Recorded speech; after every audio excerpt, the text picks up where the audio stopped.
Ito naman tayo sa sprocket guys ha. Ayan, ito nalinisan na natin. Ngayon, sprocket naman. So, papakita ko lang sa inyo guys yung pagkakaiba niya.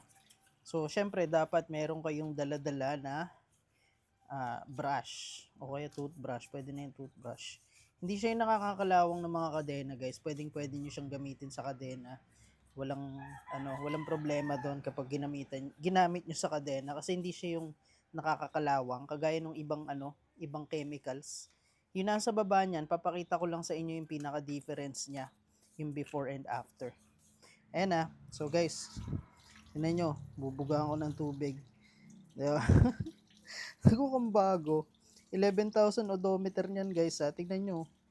Tanggal oh. Pati yung mga natira. Ngayon, papakita ko naman sa inyo kung ano yung itsura sa ilalim niyan. Ayan oh. Ganyan itsura sa ilalim guys. Ganyan yung itsura niya. Ayan oh, kitang-kita nyo naman. Pero ito, nakita mo guys oh. Ayan. Nalinis oh, pati ito. Oh my gosh. Napaka-effective nito guys. Pili na kayo. Nasa yellow basket natin yan guys. Pati ito, nalinisan oh. Ayan oh. Bili na, Suki.